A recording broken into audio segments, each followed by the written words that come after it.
In the United States, sex is one of the most talked about subjects surrounding teenage years. Controversies surrounding proper sex education, the application of statutory rape laws, and the practice of what adults have dubbed sexting have lit up the pundits, the parent groups, and the news media. Tonight, we take apart the issue of teenage sex, how it is portrayed in the media, what experts say, and most especially, how it looks and feels to today's teens. Over the next half hour, you will hear the latest in studies and statistics on teenage sex. You will hear from professional youth workers and professors about the effect that the media and early sexualization has on teens, and you will hear about teenage sex from the perspectives of teens themselves. It's November 21st, 2011, and Student News starts right now.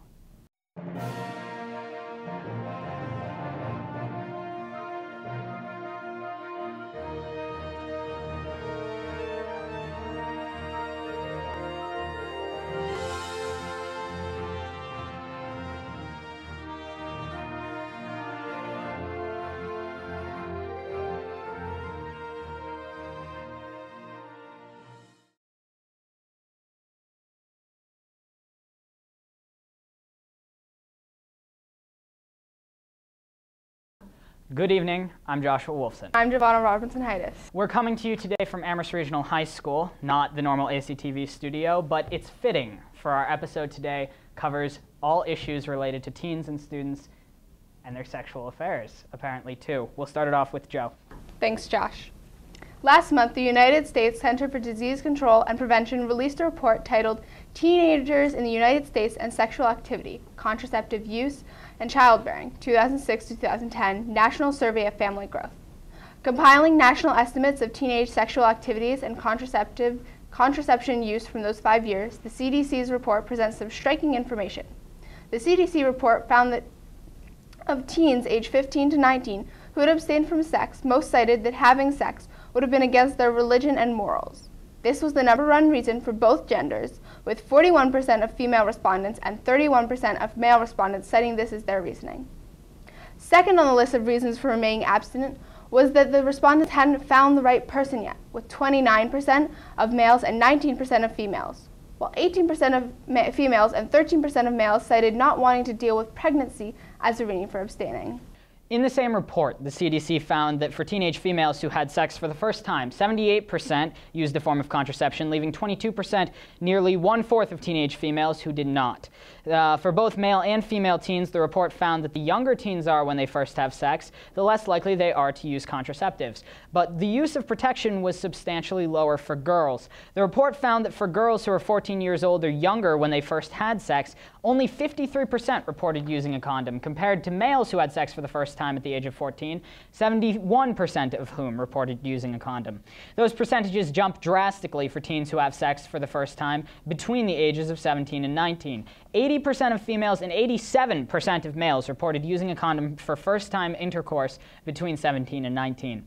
The report also found that the larger the age difference between both male and female respondents and their first sexual partners, the less likely they are to use protection. For girls, if their partner is the same age or younger, 72% use a condom. For boys, 80% use a condom. If their first sexual partner is 4 or more years older, only 56% of teenage girls use a condom. That's compared to the 72% before, and 66% of teenage boys use it, compared to 80%. Despite these percentages, the National Center for Health Statistics released a study in March that found that 58% of girls and 53% of boys ages 15 to 17 reported that they had never engaged in sexual contact. This represented a rise from the 2002 numbers that found that 49% of girls and 46% of boys had never had any sexual contact. The study was clear with its responders about what constituted sexual behavior, including explicitly defining behaviors such as oral sex. For young people ages 15 to 24, the study found that 63% of females and 64% of males had engaged in oral sex. Jennifer Manlove, a senior research scientist at the nonprofit Child Trends, told to USA Today, "The perception is all kids are engaging in oral sex.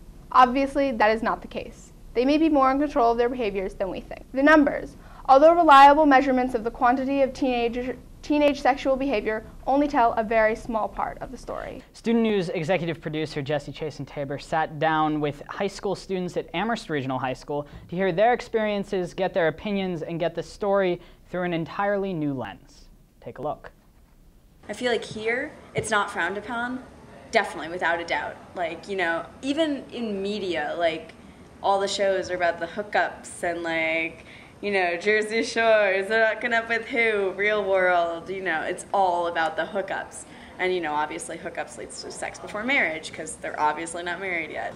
I think the media has definitely convinced us that marriage almost is like when you stop getting to have as much sex as you do before it. So, for example, like, you know, you have this one person and you can have sex with them, but it happens a lot less than before you're married, which is interesting. It's kind of like media has flip-flopped our view of when in a relationship you get to have sex. Okay, well, I think at least in Amherst, sex is really losing some of the, I guess, importance it used to have. Like, people in some ways are really, like, rushing to lose their virginity in ways that they wouldn't before. Like, you know, back, like, maybe 50 years ago or less. Like, back when my mother was in high school, something you didn't lose before marriage, and if you lost it, it was a big secret and stuff. But nowadays, people, like, actually brag about when they lost it. It's almost like a trophy item or a good story. And it's kind of still taboo, but like a lot of taboo things these days, people just love to talk about it. Like, I don't believe that purity means you haven't had sex. I believe that purity is a confidence and an honesty within yourself and a respect for yourself with what you have done sexually. I feel like if you feel pure, then you are pure, and I don't think anyone else can judge that outside of yourself. I think virtue is kind of meaningless. It's like a code of values that people have for themselves. So it's really depending on what you count as virtuous. Like, I would say that a good virtue to have is, I don't know, being able to figure out what you care about and what you don't care about and letting go of that which you don't care about. Other people would say that that is a really bad way to live life and that you should try and care about everything and everyone, you know. So I don't know, it's relative. I don't know, I think virtue, and I just start picturing hoop skirts. I mean, no one really uses it anymore. Someone with virtue is just someone who hasn't really done a lot of stuff to be ashamed of. I really don't feel that it can be determined as a universal truth at what point emotionally someone feels comfortable having sex, but that's just it. It's when you feel comfortable. So emotionally, it can be as little as just meeting them and having a physical attraction, and if that's comfortable for you, then that's okay.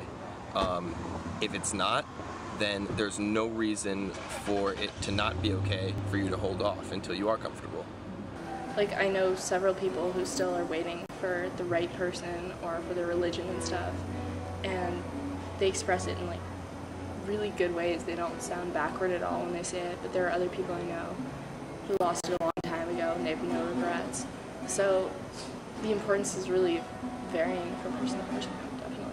And I've had friends that have talked to me when they, you know, they had sex for the first time and they said, you know, I feel like he took my virginity. I feel like a piece of me is missing, but I've never felt that way. I don't think I may ever feel that way, but I know personally that I believe it's still you. It's still yourself. Nothing's taken away. It's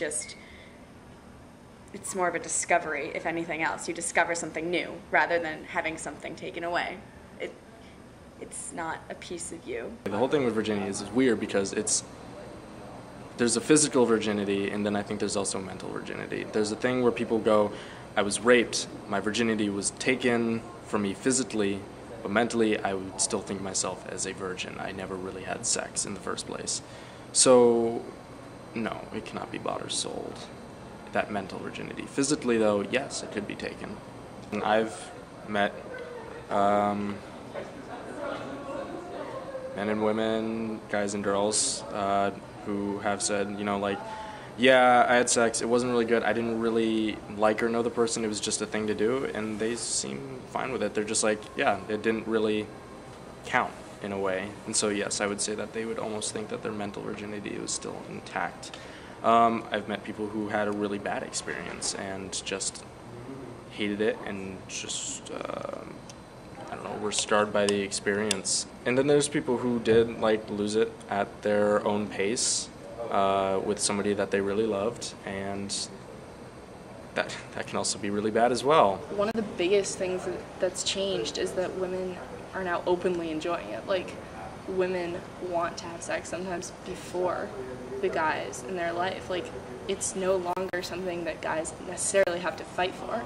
And I think that's, in some ways, a really good thing. Like, women are really empowered because they no longer necessarily have to be like a slut for wanting to have sex with their boyfriend. And I mean, I guess that's always been true. Like, women have always enjoyed sex, but now they can finally be open about it. As much as women are more willing to have sex and like want to have sex and open about having sex, like, definitely they're still considered in some ways like slutty for wanting that, and it's unnatural. Even if it's not slutty, it's like, wow, she's really different from all the other people. She's definitely in her own like, clique. She's open about that. So, and definitely some kids in the school who are open about not wanting to lose their virginity, like, they've been referred to as prudes and teases and stuff like that. It's harder to come across those who have low self-esteem and just have sex for the, you know, just to feel good about themselves, and it's more of an emotional component, a little bit self-loathing, and like, I feel like that's more of a, I think you could define that, you know, I define the term like a slut is really harsh term, and I never use it, but if anything, it's not someone who has a lot of sex, it's not someone who will have sex with anyone. It's more of just, it's the disrespect they see in themselves when they have sex with men. But I feel like in society normally, I feel like it's the persuasion that women feel to have sex with men is why they do it, and also the just to have sex. I mean, it's sex, like, it's fun. It doesn't mean anything at our lives right now unless you're in a committed relationship and you're making love. There's a difference between making love and having sex, and just because there is that difference doesn't mean that one of them is bad.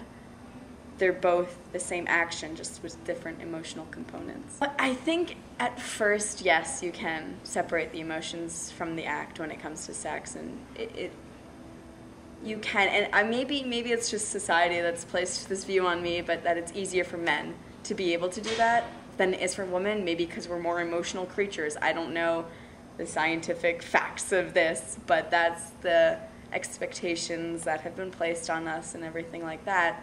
I think it's possible. I think it's hard because it's so intimate and it's so personal, and I think if you didn't know the person and it was just a random hookup, which happens a lot in high school, if it was a random hookup with someone you're not intimate with, then you can have that experience of having the detachment of the emotion from the act.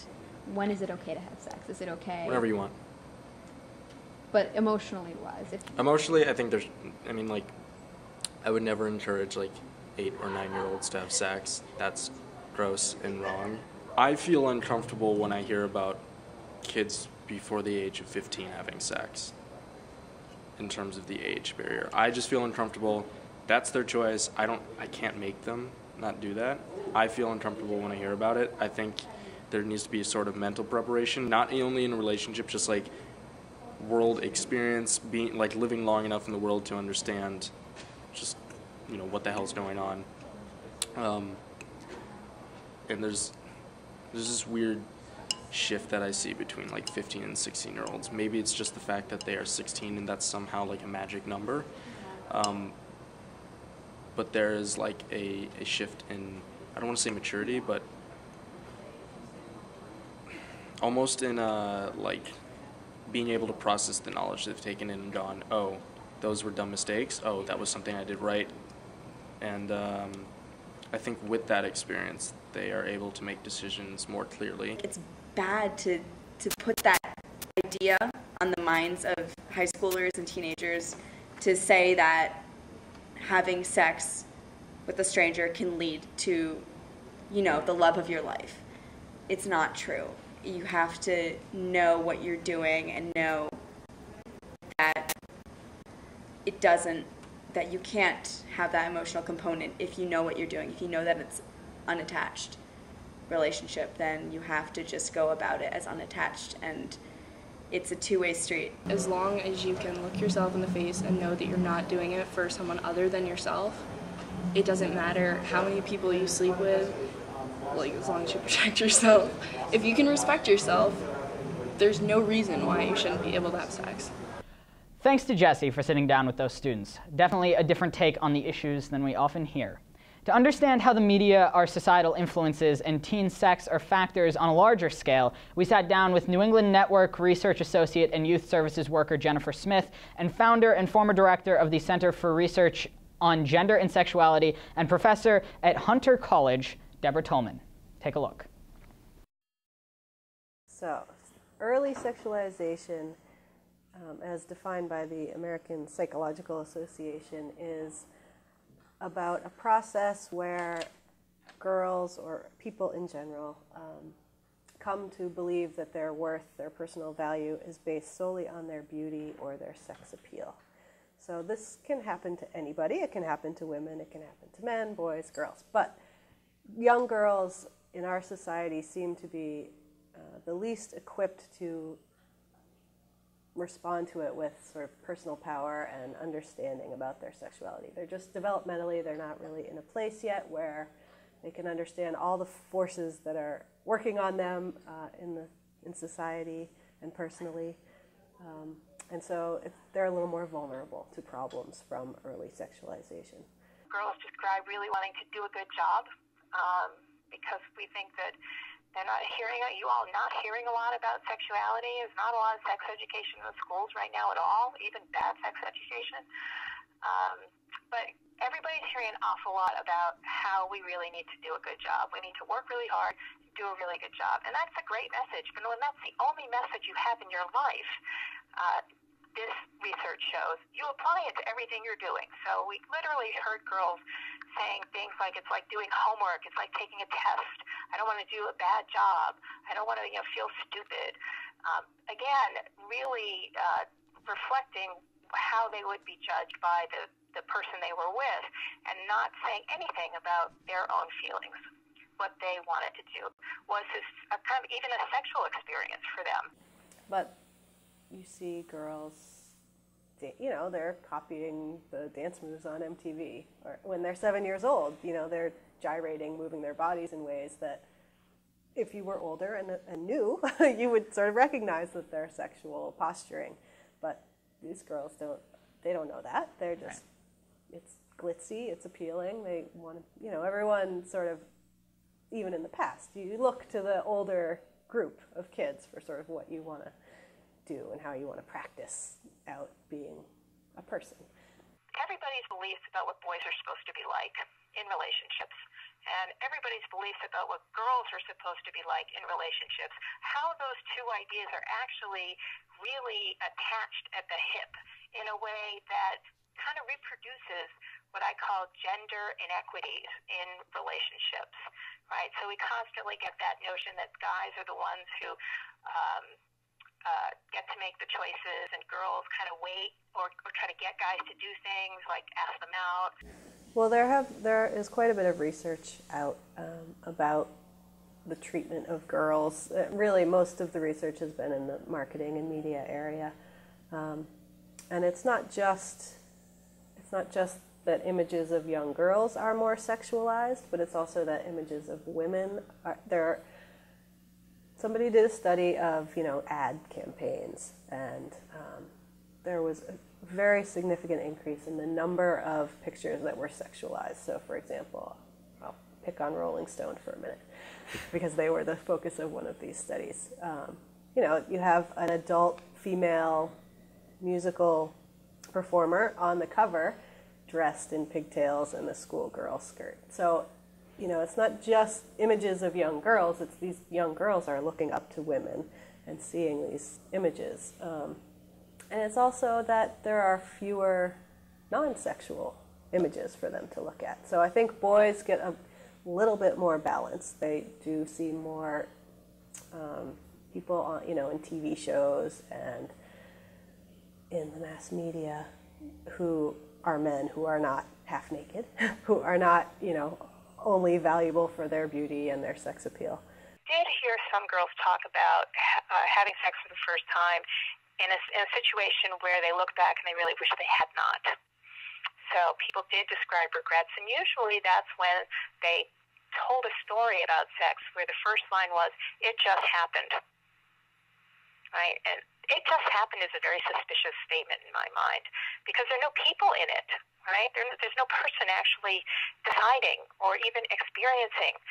It's an "it" that just happens. Well, even though we live in a society that tells us all the time that sex is a thing, it's really not a thing. It's an experience of intimacy between two people.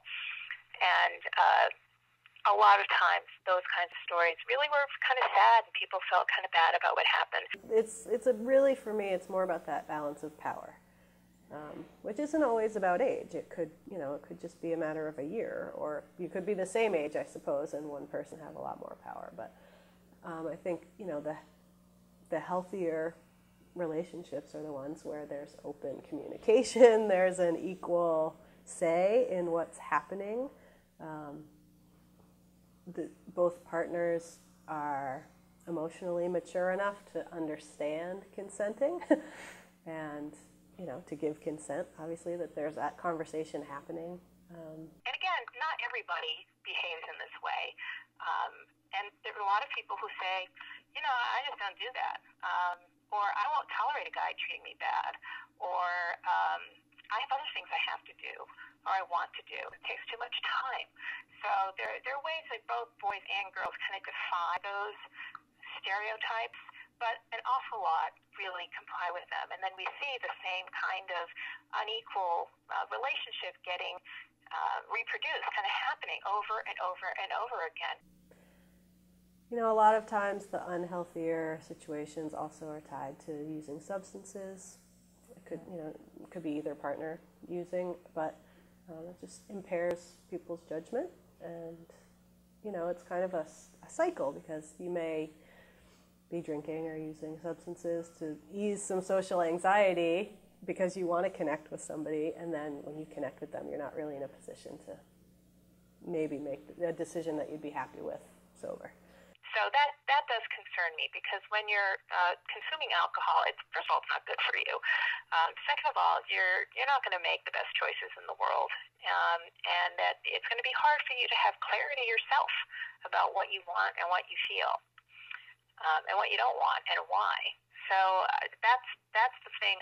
Right now would be my number one thing I'm concerned about for teenagers, is drinking and how that leads to sexual experiences that people don't necessarily feel so great about. I think that's the elephant in the room, frankly, around all these things that we're talking about.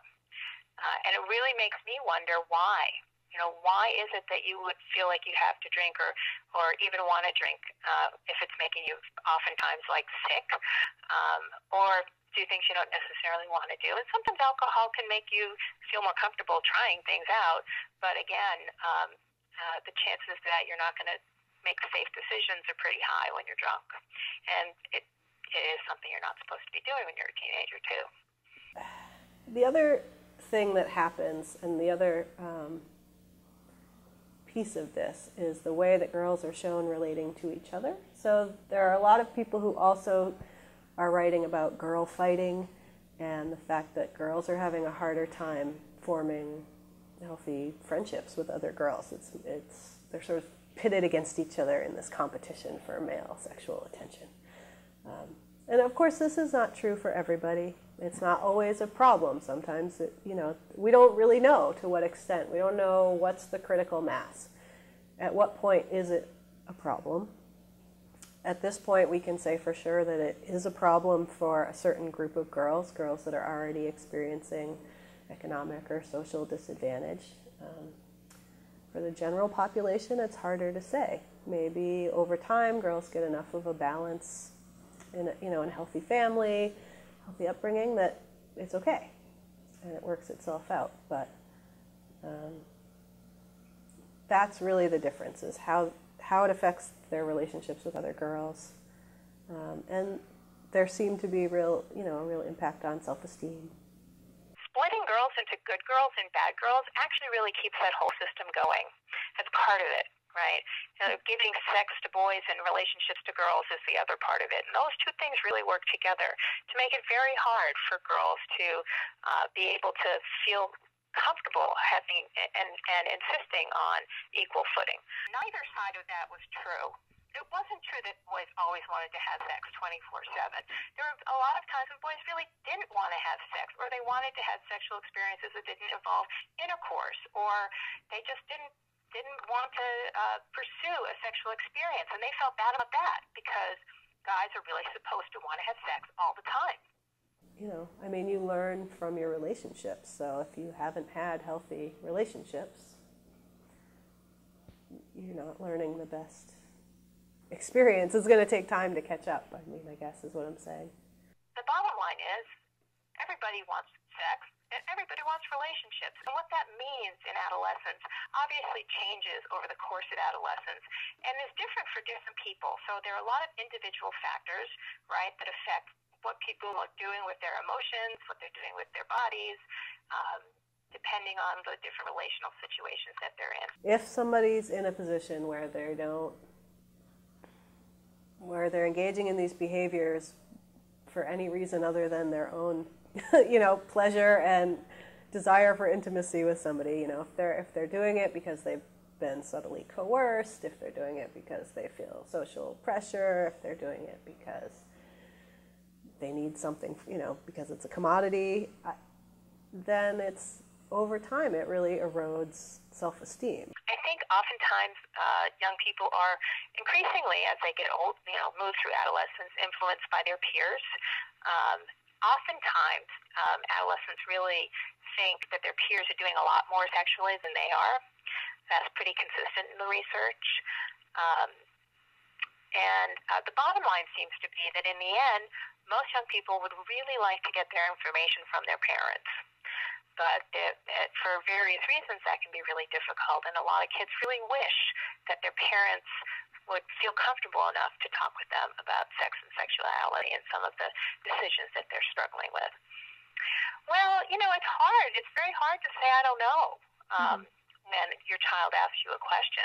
That's one of the things I say to parents all the time. Say, I don't know. And at this point in our lives, it's so easy for us to just find out the answers, and you can do it together too. So yeah, I think people do feel really uncomfortable, in part because we just don't talk about sex. We don't talk about sexuality. We don't talk about our bodies. And because it's not something we're used to doing, when we try to do it kind of out of the blue, it's harder to do. So if you talk to kids and parents who've been talking about these issues their whole lives, then as they move into adolescence and start talking about more explicit kinds of sexual decisions or experiences, that's not such a big deal because it's an ongoing conversation. You know, it's not an interruption of everyday life. Thanks to Jennifer Smith and Deborah Tolman for sitting down with us. And that's it for us tonight. If you would like to learn more about the show, how to get involved, or about how to donate money, please visit our website at www.riverwolfproductions.org/studentnews. Until next time, I'm Giovanna Robinson-Haida. And I'm Joshua Wolfson. Thanks to you for watching. Thanks to Amherst Regional High School for housing us this evening. Stay strong and stay proud. Good night.